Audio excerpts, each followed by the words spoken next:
जी अस्सलाम वालेकुम स्टूडेंट्स, कैसे हैं आप लोग? ठीक ठाक हैं बेटा? आप लोगों को आवाज़ मेरी आ रही है? अलीजा, साबिर, आपके पास बिलाल बेटा, आप लोगों को आवाज़ मेरी आ रही है?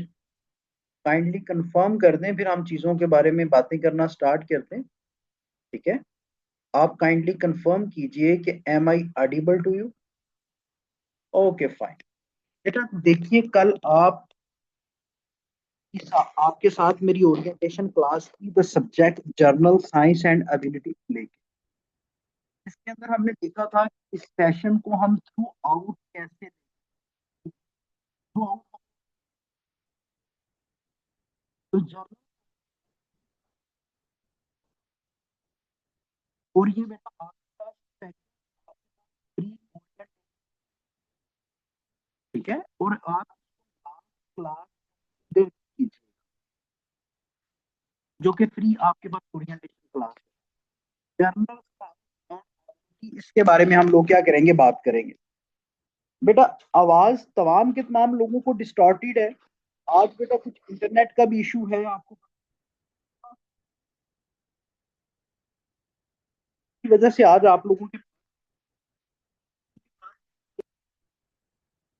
पास थोड़ा सा इंटरनेट का इशू है। तो आप इसको थोड़ा सा कंटिन्यू मुझे करने दीजिए, होप्स हो कि चीजें आपके पास स्मूथ हो जाएंगी। ठीक है, हमने देखा था कि बेटा आप लोगों के पास क्या है कि जर्नल साइंस एंड एबिलिटी के अंदर हम कंसेप्ट ऑफ बायोलॉजिकल साइंस को पढ़ेंगे।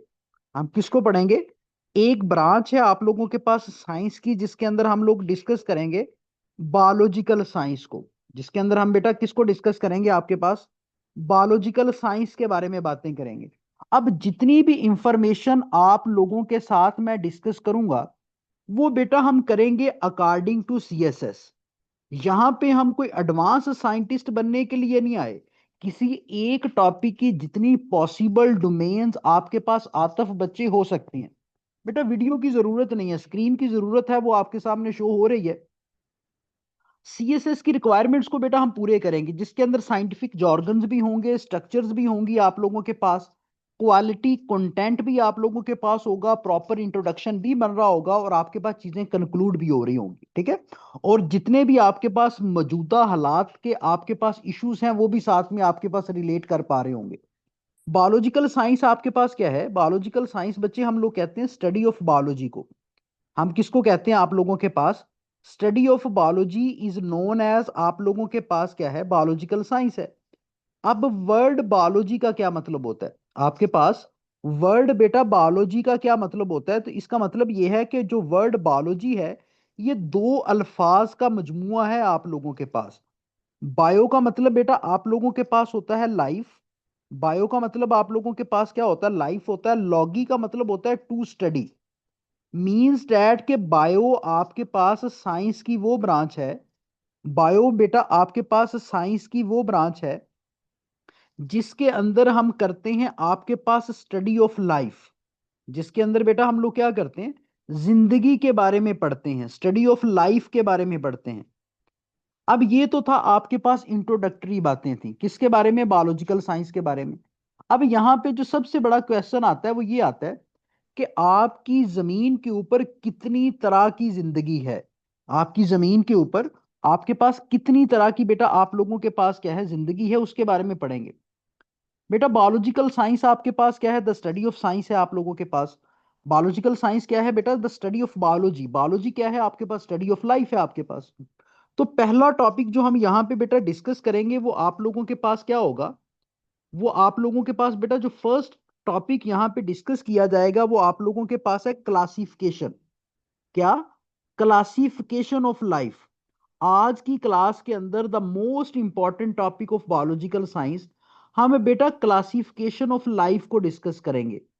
क्लासिफिकेशन ऑफ लिविंग ऑर्गेनिजम्स को डिस्कस करेंगे कि हम लिविंग ऑर्गेनिजम्स की जो तरतीब लगाते हैं वो कैसे तरतीब लगाते हैं। इसके बारे में बेटा हम लोगों ने यहाँ पे आप लोगों के पास बातें डिस्कस करनी। क्लासिफिकेशन करने का अंदाज आपका भी हो सकता है, लेकिन साइंस के अंदर बेटा बातें वो की जाती हैं जो कि साइंटिफिक कम्युनिटी के अंदर सबसे ज्यादा फॉलो की जाती हैं। तो 1969 के अंदर आपके पास आर एच विटेकर साहब थे, एक बायोलॉजिस्ट थे। उन्होंने लिविंग ऑर्गेनिजम्स को बेटा क्लासिफाई किया।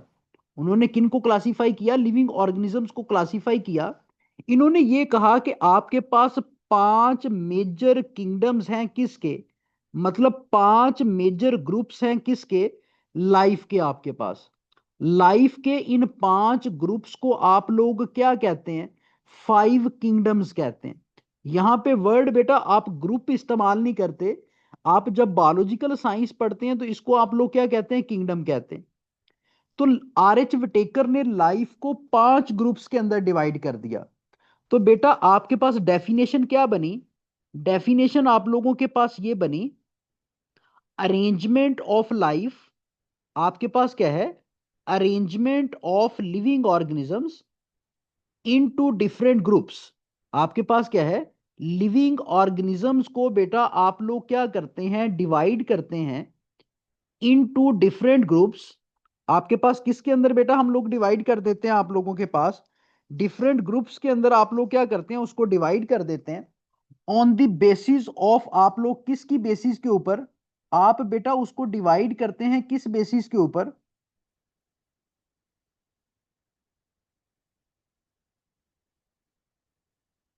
आप बेटा उसको डिवाइड करते हो on the basis of some reasons.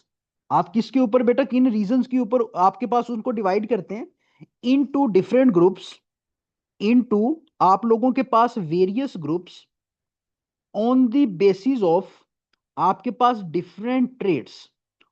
किस बेसिस पे, ऑन द बेसिस ऑफ आपके पास various trades.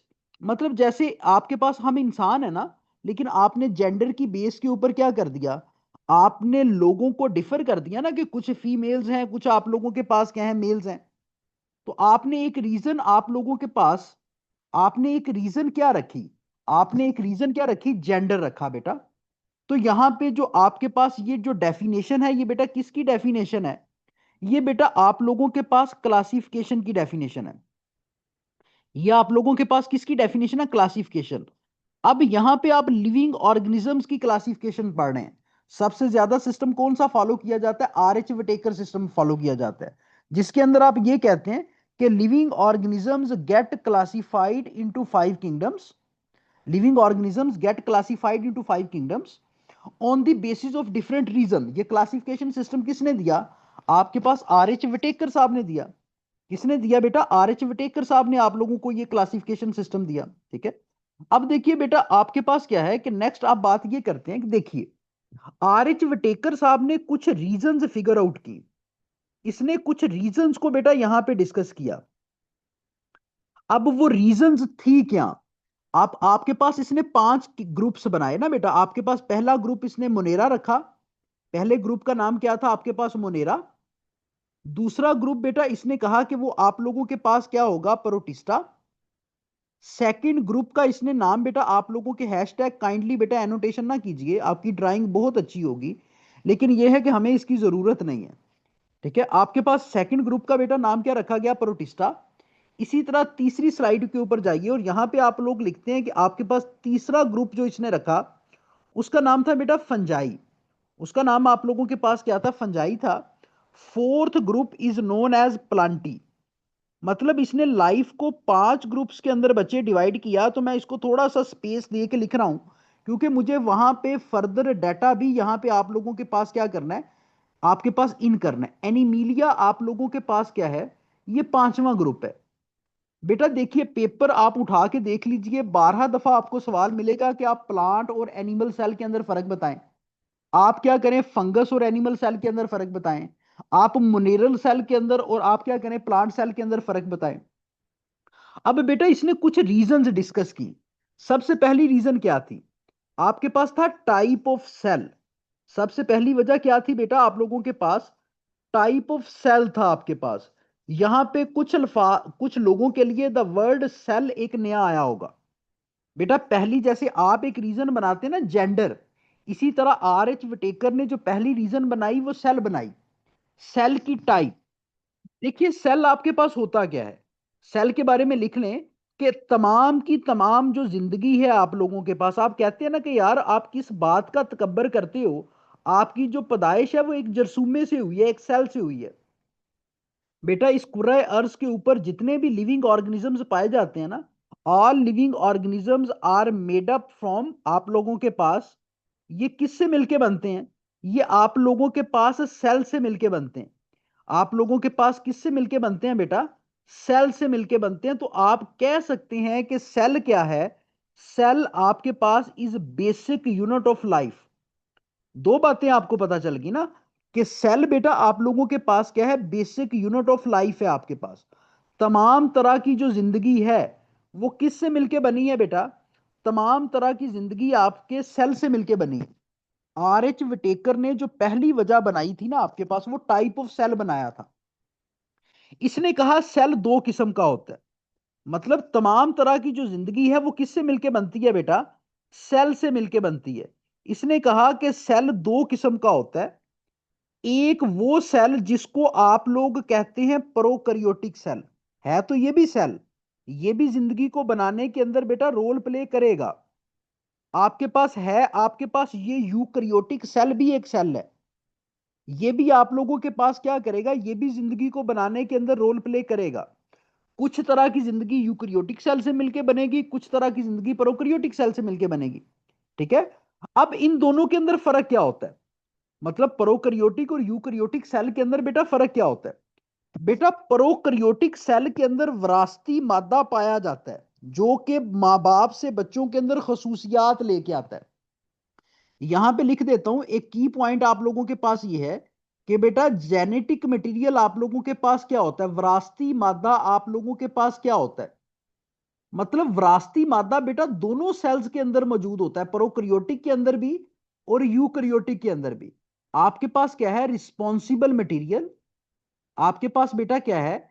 Responsible material for transfer of traits, जो कि माँ बाप से बच्चों के अंदर खसूसियात लेके आता है ना। आपके पास रिस्पॉन्सिबल मटेरियल जो कि पेरेंट्स से बच्चों के अंदर खसूसियात की मुंतकली के अंदर रोल प्ले करता है। इसको बेटा आप लोग क्या कहते हैं? इसको कहते हैं आप लोग जेनेटिक मटेरियल कहते हैं। अब देखिए ये दोनों सेल्स के अंदर मौजूद है। ये प्रोकैरियोटिक सेल्स के अंदर भी मौजूद है, यूकैरियोटिक सेल के अंदर भी मौजूद है। लेकिन फर्क ये होता है कि यूकैरियोटिक सेल के अंदर ये अच्छे से पैक होता है, जबकि बेटा ये आप लोगों के पास यू प्रोकैरियोटिक सेल के अंदर ये पैक नहीं होता।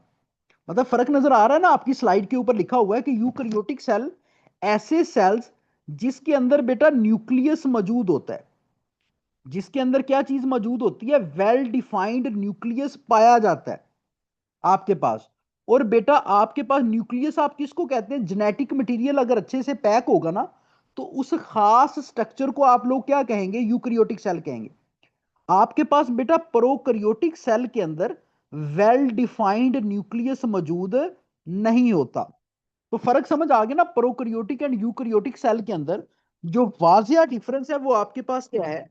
आपके पास प्रेजेंस ऑफ न्यूक्लियस। न्यूक्लियस क्या होता है? एक डिफाइंड ऑर्गेनेली होती है, जो कि यूकैरियोटिक सेल के अंदर होती है, जो कि प्रोकैरियोटिक सेल्स के अंदर बेटा आपके पास मौजूद नहीं होती। अब जो आप लोगों के पास आर एच विटेकर ने यह कहा कि बेटा आपके पास होगा ऐसा कि जो किंगडम मोनेरा के अंदर लिविंग ऑर्गेनिजम्स होंगे ना, इनका सेल क्या होगा? प्रोकैरियोटिक होगा। किंगडम मोनेरा के अंदर पाए जाने वाली जो लाइफ है, इनका सेल बेटा क्या होगा? प्रोकैरियोटिक होगा। जो प्रोटिस्टा के अंदर पाए जाएंगे, इनका जो सेल है वो आप लोगों के पास क्या होगा? यूकैरियोटिक होगा। इनका बेटा आप लोगों के पास क्या होगा? यूकैरियोटिक आप लोगों के पास सेल होगा। फर्क समझ आ गया ना? इसी तरह बेटा फंगस के अंदर जो लाइफ पाई जाएगी, इसका सेल कौन सा होगा? यूकैरियोटिक होगा। इसका सेल भी बेटा आप लोगों के पास क्या होगा? यूकैरियोटिक। अब जितने भी लोग, जितनी भी लाइफ आपके प्लांट के अंदर पाई जाएगी, इनकी भी सेल की टाइप कौन सी होगी? यूकैरियोटिक होगी। अब आपके पास एनिमल्स के अंदर भी जो आपके पास लाइफ पाई जाएगी, ये भी किस किस्म के सेल से मिलके बनेगी? यूकैरियोटिक आपके पास सेल से मिलके बनेगी। अभी तक आप लोगों को बच्चे मैंने ये बताया, फजील बेटा आप लोगों को ये बताया कि मींस डैट के प्रोकैरियोटिक एंड यूकैरियोटिक सेल के अंदर फर्क क्या होता है। आपके पास और भी बहुत सारे डिफरेंस होते हैं, लेकिन हम बेसिक से लेके चल रहे हैं ना। मतलब चीजों को एक आप प्रॉपर अंदाज के अंदर तरतीब देंगे। अब देखिए इसका मतलब यह है कि अगर आर एच विटेकर साहब ने सिर्फ एक रीजन को कंसीडर किया होता ना, तो वो दो ग्रुप बनाता। आपके पास सिर्फ अगर उसने एक रीजन को कंसीडर किया होता तो वो दो ग्रुप बनाता ना। उसने बेटा इसका मतलब नेक्स्ट बातें भी की। अब उसने जो नेक्स्ट रीजन आप लोगों के पास बनाई, द रीजन नंबर 2, वो बेटा आपके पास थी नंबर ऑफ सेल। आपके पास रीजन नंबर 2 क्या थी बेटा? Number of cell. उसने कहा कि इस जमीन के ऊपर बहुत सारी जिंदगियां ऐसी हैं जो कि सिर्फ और सिर्फ बेटा एक सेल पे मुश्तमिल होती हैं। मींस डैट कि बेटा सेल जिंदगी की इकाई है ना आपके पास, सेल जिंदगी की इकाई है आपके पास। तो बहुत सारी लाइफ्स ऐसी हैं जो कि आपके पास consist of only one cell. ऐसी जिंदगियों को आप लोग क्या कहते हैं? यूनिसेलुलर कहते हैं। ऐसी जिंदगियां जो सिर्फ एक सेल पे मुश्तमिल होती हैं, they are known as unicellular. और बेटा ऐसी जिंदगियां जो कि एक से जायद सेल के ऊपर मुश्तमिल होती हैं, आपके पास मोर देन वन सेल आप लोगों के पास हैं, इनको आप लोग क्या कहते हैं? इनको मल्टी सेलुलर कहते हैं। तो आपके आर एच वटेकर साहब ने जो दूसरी वजह बनाई क्लासिफिकेशन की, वो आपके पास नंबर ऑफ सेल बनाए। वो आप लोगों के पास क्या बनाए? नंबर ऑफ सेल बनाए। इस बात की समझ आई आपको? यूनिसेलुलर और मल्टी सेलुलर बेटा क्या होते हैं? ऐसी जिंदगी जो एक सेल पे मुश्तमिल है वो आपके पास यूनी, जो एक से जायद सेल पे मुश्तमिल है वो आप लोगों के पास क्या है? मल्टी सेलुलर है। अब इस चीज को जरा क्लासिफिकेशन के ऊपर अप्लाई कर दीजिए। आर एच विटेकर साहब ने यह कहा कि ऐसी जिंदगियां जो कि एक सेल पे मुश्तमिल हैं, लेकिन वो सेल कौन सा है? यूकरियोटिक। उनको कहां पे रखूंगा? प्रोटिस्टा के अंदर। क्योंकि किंगडम मोनेरा वाले लिविंग ऑर्गेनिज्म तो सेल डिफरेंट होने की वजह से मुख्तलिफ हो चुके ना, वो तो मुख्तलिफ हो चुके। अब देखिए आपके पास फंजाई के अंदर उसने कहा कि ये यूनिसेलुलर भी हो सकते हैं। ये बेटा क्या हो सकते हैं? यूनिसेलुलर भी हो सकते हैं। ये मल्टी सेलुलर भी हो सकते हैं। ये बेटा आपके पास क्या हो सकते हैं? मल्टी सेलुलर भी हो सकते हैं। इसी तरह बेटा आप लोगों के पास जो आपके पास प्लांट्स हैं, ये यूनिसेलुलर भी हो सकते हैं। ये यूनिसेलुलर भी हो सकते हैं। और ये बेटा आप लोगों के पास मल्टी सेलुलर भी हो सकते हैं। इसी तरह बेटा जो एनिमल्स हैं ये आपके पास यूनिसेलुलर भी हो सकते हैं। और ये बेटा आप लोगों के पास मल्टी सेलुलर भी हो सकते हैं। तो अभी तक की बातों के मुताबिक आपको यह पता चला कि जो किंगडम एनिमीलिया, किंगडम प्लांटी और किंगडम जो आपके पास फंजाई हैं, वो आपके पास सेम कैरेक्टरिस्टिक कैरी कर रहे हैं। ऐसा ही हो ना अली रजा बच्चे? बाकी जो आप लोगों के पास पहले दो किंगडम थे वो तो आपने सेपरेट कर लिए, वो तो आपने सेपरेट कर लिए ना। अब इसका मतलब आगे भी कुछ बातें हुई होंगी। अब बेटा देखिए नंबर 3 रीजन क्या डिस्कस होती है बेटा? वो है मोड ऑफ न्यूट्रिशन। आपके पास क्या है? Mode of nutrition. कुछ लिविंग ऑर्गेनिजम्स ऐसे होते हैं जो अपनी खुराक खुद तैयार कर सकते हैं। ऐसे लिविंग ऑर्गेनिजम्स जो कि अपनी खुराक बेटा खुद सिंथेसाइज कर लेते हैं। कुदरत ने उनके अंदर आप लोगों के पास ऐसा मैकेनिज्म रखा है कि they can synthesize their own food. इनको हम कहते हैं ऑटोट्रॉफ्स। ऐसे लिविंग ऑर्गेनिजम्स जो कि अपनी खुराक खुद तैयार कर लेते हैं, they are known as autotroph.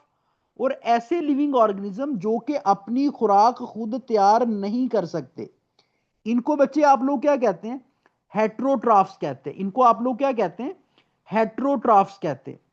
तो अब देखिए कि आर एच विटेकर ने जो नेक्स्ट रीजन आपको बताई वो क्या बताई? मोड ऑफ, आपको क्या बताई? मोड ऑफ न्यूट्रिशन बताया। इसने कहा कि कुछ ऐसे लिविंग ऑर्गेनिज्म जो कि अपनी खुराक खुद तैयार कर लेते हैं, उनको मैं किसके अंदर रखूंगा? प्लांट्स के अंदर। प्लांट्स बेटा क्या होते हैं? ऑटोट्रॉफ होते हैं। They can synthesise your own food. इन्होंने कभी भी आपको रोक के नहीं कहा कि मुझे जिंगर बर्गर और शवारमा ला दो। और फंजाई बेटा जो है ये अपनी खुराक खुद तैयार नहीं कर सकती। ये क्या है? आपके पास हिट्रोट्रॉफ्स है। आपने देखा हो ना ब्रेड के ऊपर आपके पास ग्रीन कलर की आपके पास क्या होती है? फंगस होती है। इसके अलावा बेटा एनिमल्स जो हम हैं, हम भी अपनी खुराक खुद तैयार नहीं कर सकते। हम भी क्या है? हिट्रोट्रॉफ्स हैं। अब देखिए कि प्लांट्स भी आपके पास मुख्तलिफ हो गए हैं। प्लांट्स भी मुख्तलिफ हो गए ना, क्योंकि वो तो अपनी खुराक बना सकते हैं। अब सिर्फ एनीमिलिया और फंगस सेम रह गए। इनको आपने कैसे सेपरेट करना है? जो आर एच विटेकर ने बात की, उसने कहा कि इनका जो मोड ऑफ डाइजेशन है वो डिफरेंट है। मतलब जो खुराक हजम करने का तरीका है ना, वो रमदा बेटा आपके पास क्या है, डिफरेंट है। मोड ऑफ डाइजेशन, ऐसे ऐसी ऐसी जिंदगियां जो कि अपनी खुराक को इनसाइड बॉडी डाइजेस्ट करती हैं, मतलब जैसा कि हम करते हैं ना, अपनी खुराक को जिस्म के अंदर डाइजेस्ट करते हैं ना, तो हमारा जो निज़ाम इनहजाम है वो होलोजोइक है। मतलब ऐसी लाइफ जो कि अपनी खुराक को इनसाइड द बॉडी डाइजेस्ट करती है उनको होलोजोइक कहते हैं। और ऐसी लाइफ जो कि बेटा आउटसाइड आपके पास, आउटसाइड बॉडी आपके पास डाइजेस्ट करती है, उसको आप क्या कहते हैं, सेप्रोबिक कहते हैं। आपके पास the living organism which digest their food outside their body, उनका मोड ऑफ न्यूट्रिशन क्या होता है, सेप्रोबिक होता है। आर एच विटेकर ने यह कहा कि जो फंगस है ना, ये बेटा सेप्रोबिक होती है। आपने हमेशा बेटा देखा होगा, आपने हमेशा देखा होगा कि आपके पास एक ब्रेड का पीस है ना, इसके ऊपर आपको फंगस के स्पोर अगर आके गिर जाते हैं तो ऐसे ग्रोथ हो जाती है। आपके पास देखिए, आपने होस्ट बॉडी को इस्तेमाल किया किसके लिए, अपनी ग्रोथ के लिए। ऐसे मोड ऑफ न्यूट्रिशन को आप क्या कहते हैं, सेप्रोबिक कहते हैं। और हमारा मोड ऑफ न्यूट्रिशन क्या है बेटा, होलोजोइक है। हम खुराक को जिस्म के अंदर ले जाके डाइजेस्ट करते हैं, बॉडी के अंदर। ये हमारा जिस्म है ना, आप क्या करते हैं, अपनी ऑरल कैविटी से चीजों को अंदर लेके जाते हैं। स्टमक के अंदर, छोटी आंत के अंदर, बड़ी आंत के अंदर आपकी खुराक क्या होती है, डाइजेस्ट होती है। अब देखिए यहां तक बच्चे मैंने जो बातें की, आपको क्लासिफिकेशन समझ आई। क्लासिफिकेशन की डेफिनेशन, उसको प्रपोज किस बंदे ने किया, उसके ग्रुप्स कौन कौन से बनाए, कौन कौन सी रीजंस आप लोगों के पास डिस्कस हुई, और उन रीजंस की बेस पे कैसे आपने ग्रुप्स के अंदर चीजें प्लेस कर दी। बेटा इसको आप कहते हैं साइंटिफिक जॉर्गन्स। मोनेरा की एग्जांपल आपके पास बैक्टीरिया है, बैक्टीरिया को आप किंगडम मोनेरा के अंदर रखते हैं। पैरामेशियम बेटा आप लोगों के पास एग्जाम्पल है किसकी, प्रोटिस्टा की। एक एक एग्जाम्पल भी आपको आनी चाहिए ना। पैरामेशियम किसकी एग्जाम्पल है आपके पास, प्रोटिस्टा की। इसके अलावा फंगस की एग्जाम्पल लिख लें, जो कि आप मशरूम पिज्जा खाते हैं, आपके पास क्या है, मशरूम, ये फंगस की एग्जाम्पल है। आप गुलाब के फूल का नाम लिख लें बेटा, ये आपके पास इसका नाम क्या होता है, रोजा इंडिका। ये बायोलॉजिकल जॉर्गन्स इस्तेमाल हुए हैं। यूनिसेलुलर क्या होता है, मल्टी सेलुलर क्या होता है, आपके पास ऑटोट्राफ्स क्या होते हैं, हिट्रोट्राफ्स क्या होते हैं। एनिमल की एक एग्जांपल लिखें, आप अपना नाम ही लिख लें, होमोसैपियंस। हमारा बेटा जो बायोलॉजिकल नाम है वो क्या है, होमोसैपियंस है। तो ये देखिए कितनी खूबसूरती के साथ आपका क्लासिफिकेशन बेटा तैयार हुआ। बेटा देखिए, हम क्लासिफिकेशन पढ़ रहे थे ना, आपके पास मोनेरा मोस्टली यूनिसेलुलर होते हैं। लेकिन ये लिखना इसलिए जरूरी नहीं था कि क्योंकि आप तो उनको एक दूसरे से डिफर कर रहे हैं ना। आपके पास बेटा ये ऑटोट्रॉफ भी हो सकते हैं, हिट्रोट्रॉफ भी हो सकते हैं। लेकिन वो आप तब बातें करते हैं जब आप प्योर बैक्टीरियोलॉजी पढ़ते हैं। कुछ बैक्टीरिया बेटा ऑटोट्रॉफ होते हैं, कुछ हिट्रोट्रॉफ होते हैं। अगर पेपर के अंदर बेटा आपको सवाल आ जाता है कि आप डिस्क्राइब करें, आप क्या करें बेटा, डिस्क्राइब करें मोस्ट फॉलोड सिस्टम, डिस्क्राइब करें 5 kingdom system of living organism classification को, तो जितनी भी बातें अभी मैंने आपको बताई हैं, क्या इससे आप 5 किंगडम सिस्टम ऑफ, इससे बेटा आप 1.5 पेज लिख नहीं सकते। आप लोग क्या करते हैं, सिस्टम ऑफ बेटा लिविंग ऑर्गेनिज्म क्लासिफिकेशन अगर आपको आ जाता है 5 नंबर का, तो बेटा देखिए जितना भी कंटेंट आप लोगों को मैंने बताया है, इससे आप एक अच्छे से 1.5 पेज क्या प्रोड्यूस कर सकते हैं। तो आप कहेंगे सर यस हम कर सकते हैं। इसके अंदर बेटा आपके पास इंट्रोडक्टरी बातें भी थी, इसके अंदर आपके पास इंट्रोडक्शन भी था, इसके अंदर आप लोगों के पास उस प्रपोज करने वाले साइंटिस्ट का नाम भी था अगर किसी फैक्ट की जरूरत है, साइंटिस्ट का बेटा आप लोगों के पास नाम भी था। उसके बाद इसके अंदर बेटा आपने बायोलॉजिकल जॉर्गन्स को भी इस्तेमाल किया, वो बायोलॉजिकल जो लैंग्वेज थी उसको भी बेटा इसके अंदर आप लोगों ने इस्तेमाल किया। प्रॉपर आपने चीजों को विद रीजंस बेटा यहां पे डिस्कस किया। तो बताएं कि क्या अगर आप इसको प्रॉपर अंदाज के अंदर लिखाएं तो आपको 4.5 या बेटा 4.75 देने के अंदर उसको कोई मसला तो नहीं होगा ना। तो इस तरह आपने बायोलॉजिकल साइंस को बेटा क्या करना है, तैयार करना है। आपके पास बेटा देखिए, बेटा आपके पास साइंटिफिक नेम है जरवा, बेटा ये आप लोगों के पास क्या है, साइंटिफिक नेम है। देखिए साइंटिफिक कम्युनिटी के अंदर आप लोग क्या करते हैं, हमेशा साइंटिफिक नेम ही इस्तेमाल करते हैं। बेटा इंट्रोडक्शन के अंदर आप क्लासिफिकेशन की डेफिनेशन लिखेंगे, आप लिखेंगे क्लासिफिकेशन की डेफिनेशन। उसके बाद बताएंगे कि क्लासिफिकेशन सिस्टम जो आप लोगों के पास है, इस कौन सा क्लासिफिकेशन सिस्टम जो है जिसको आप सबसे ज्यादा फॉलो करते हैं, वो आर एच विटेकर सिस्टम है।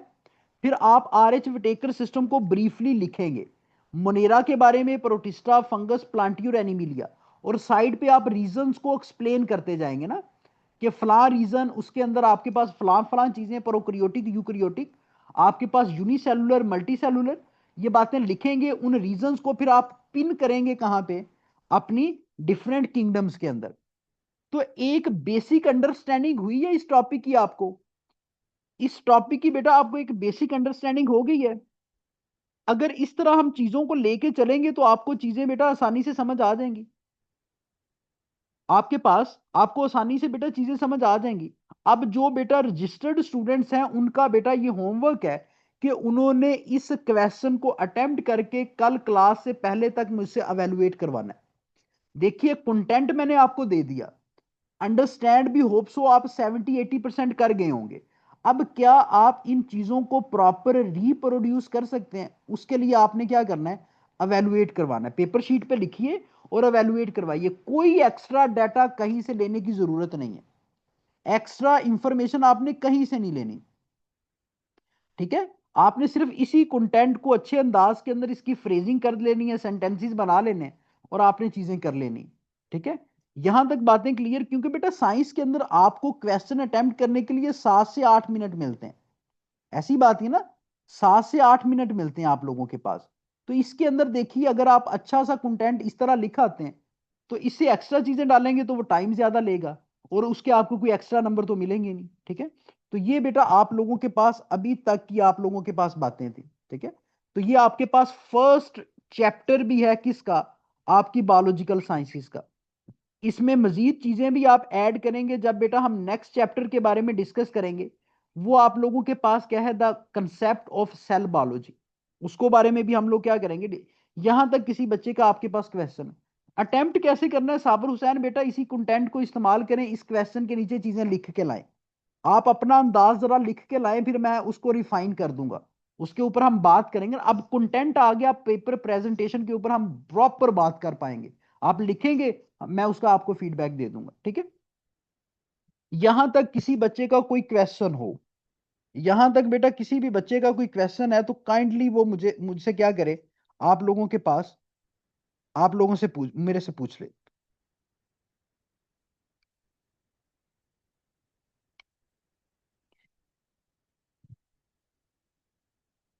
ओके। जो रजिस्टर्ड स्टूडेंट्स हैं बेटा, ऑब्वियस सी बात, उनके साथ तो लिंक भी शेयर किया जाएगा, उनके साथ रिकॉर्डिंग्स भी उनको मिल जाएंगी। और जो अभी भी बेटा अभी रजिस्टर्ड नहीं हुए, वो काइंडली आपके पास क्या करे, इस नंबर पे ऊपर कॉन्टेक्ट कर ले, ठीक है। आज आप लोगों के साथ प्रॉपर मैंने एक लेक्चर आपको डिलीवर किया, और मैंने उन लोगों के साथ लिंक शेयर नहीं किया जो कि इमैच्योर कैंडिडेट्स थे, ताकि आप लोगों को अंदाजा हो सके कि हमने इस सेशन को कैसे लेके चलना है। और ये कहानी सिर्फ और सिर्फ आज के लेक्चर की नहीं है बेटा, थ्रू आउट सेशन आपके पास हम बिल्कुल ऐसे ही पढ़ेंगे। ये स्लाइड्स आप लोगों के पास शेयर कर दी जाएंगी आप लोगों से, यही नोट्स होंगे आपके, और इसकी रिकॉर्डिंग भी आपको दे दी जाएगी। लेकिन कोशिश कीजिएगा कि आप लाइव सेशन का हिस्सा बने, लाइव सेशन के अंदर ज्यादा चीजें सीखने को मिलती, ठीक है। और क्लास का बेटा जो ड्यूरेशन है कल से, वो आपका 1 घंटा और 30 मिनट हुआ करेगा, ठीक है। 2 दिन ओरिएंटेशन क्लासेस थी, तो इस वजह से मैंने इसका टाइम ड्यूरेशन थोड़ा सा कम रखा। आपके पास ये है, कल से आप लोग, हम नेक्स्ट इसको दोबारा डिस्कस नहीं करेंगे, क्लासिफिकेशन। यस बेटा, आप लोगों के पास मिलेगा ना, आपको बेटा रिकॉर्डिंग तो मिलेगी, लेकिन रिकॉर्डिंग में बेटा आपको हर देने का पाबंद हूं, लेकिन ये है कि कोशिश आपने करनी है कि आपने लाइव क्लासेस लेनी है। रिकॉर्डिंग सिर्फ इसलिए रखी है ताकि बाय सम मीन, जैसे आज इंटरनेट के इश्यूज थे, तो बेटा आप लोगों के पास क्या था कि आपके पास उन बच्चों को रिकॉर्डिंग दे, अगर आप डेली का ये तरीका बना लेंगे कि रिकॉर्डिंग ही सुननी है, तो वो आपका नुकसान ज्यादा होगा, ठीक है। तो ये आप लोगों के पास चीजें थी। यहां तक सेशन से मुतल्लिक बेटा आपका कोई क्वेश्चन है तो आप पूछ सकते हैं, यहां से किसी बच्चे का कोई सेशन से मुतल्लिक सवाल है आप लोगों के पास। बेटा रिकॉर्डिंग मिल जाएगी, आज की क्लास की रिकॉर्डिंग तो मैं आपको दूंगा और उसके बाद भी आपको देता रहूंगा, ऐसी बात नहीं है। लेकिन मैं आपको बेटा ये कह रहा हूँ कि एज अ अच्छी एडवाइजर होने के नाते आपको ये कह रहा हूँ कि आप लाइव क्लासेस पढ़िएगा। बेटा मेरी व्हाट्सएप इन्हीं दोनों नंबर्स के ऊपर है, आप एनी नंबर पर राब्ता कर सकते हैं विद योर गुड नेम, ठीक है। इन दोनों नंबर्स के ऊपर आपके पास व्हाट्सएप है, ठीक है। मैथ को भी बेटा पढ़ने का तरीकाकार यही होगा। मोड ऑफ डाइजेशन बेटा आपके पास दो तरह का होता है ना, एक आपके पास ये जिस्म, अगर आपकी खुराक जिस्म के अंदर जाके डाइजेस्ट होती है तो इसको आप होलोजोइक कहते हैं। एक तरीकाकार और भी होता है, बाज़ औक़ात क्या होता है कि जो आपके पास स्पोर्स है ना, फंगस के स्पोर हैं, ये किसी होस्ट बॉडी पे गिरते हैं और यहीं पे बेटा अब्जॉर्ब होके अपनी ग्रोथ स्टार्ट कर देते हैं। इसको आप कहते हैं सेप्रोबिक मोड ऑफ न्यूट्रिशन। ऐसे लिविंग ऑर्गेनिज्म जो अपनी खुराक को अपने जिस्म के अंदर डाइजेस्ट करते हैं उनको आप होलोजोइक कहते हैं। किसी भी एनिमल को सोच लीजिए, गाय भैंस बकरी इंसान। बेटा देखिए, बेटा जरवा बेटा आपके पास ये है कि साइंस के लिए आपका सेशन लेना क्यों जरूरी होता है, कि ताकि आप अपनी लिमिट्स डिफाइन कर सकें सीएसएस की। अगर मैं आपको, अब मुझे नहीं लगता कि आपने कभी भी आईटी की और बायोलॉजिकल साइंस की कोई अच्छी किताब इकट्ठी देखी हो। बेटा मार्केट के अंदर सीएसएस की जितनी भी किताबें हैं वो नोट्स हैं, और इससे बेहतर नहीं है आप नोट्स अपने खुद बना लें। अब जरा मैथ की क्लास होने दीजिए। मैथ बेटा हम इतने खूबसूरत अंदाज से करेंगे कि इंशाल्लाह क्लास के अंदर ही आपको 50-60% चीजें समझ आ जाएंगी।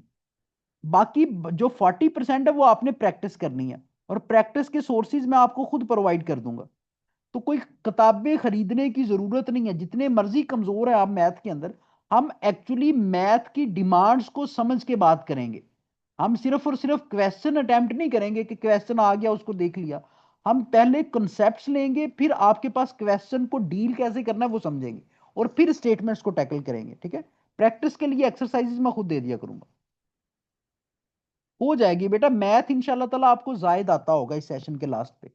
बायो, ऑब्वियस सी बात है कि आपने बायो पढ़ी तो बायो मोस्टली लोगों को बेटा आती होगी। फिजिकल साइंस ये आपके नोट्स ही है ना बेटा, इसको आप सिर्फ रिफाइन कर ले। आपको लगता है कि मुझे फिक्रा लिखना चाहिए, आप फिक्रा लिख लें। जैसे मैंने ऑटोट्रॉफिक लिखा ना, मैंने सिर्फ लिख दिया सिंथेसाइज फूड। आप लिखें द लाइफ आपके पास capable to synthesize their own food is known as autotroph. इसको नोट्स कहते हैं, इसको रिफाइन कहते हैं। कंसेप्ट आपने समझ लिया, बिट रिफाइन कर लें, ठीक है।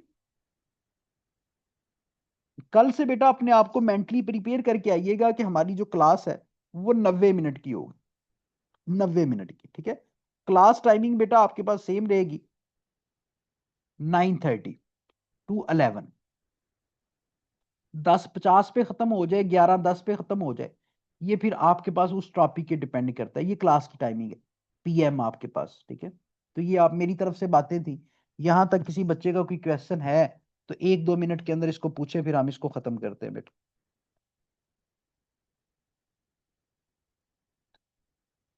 ओके वली बेटा, ओके ओके बेटा, यू आर वेलकम।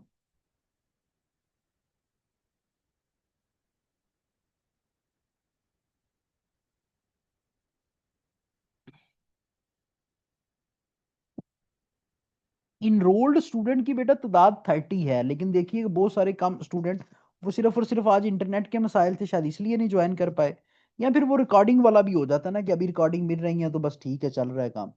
सेप्रोबिक बेटा हम कहते हैं ऐसे मोड ऑफ न्यूट्रिशन को जो कि आउटसाइड दी बॉडी ऑपरेट होता है लीजा। सेप्रोबिक मींस डैट कि जो होस्ट बॉडी के ऊपर आप क्या करते हैं। बेटा मॉर्निंग सेशन अभी उसके अंदर एडमिशंस कम है तो उसको हम लेटर ऑन बेटा स्टार्ट करेंगे, अभी नहीं, अभी नहीं। मॉर्निंग सेशन आपके पास नहीं है, ठीक है।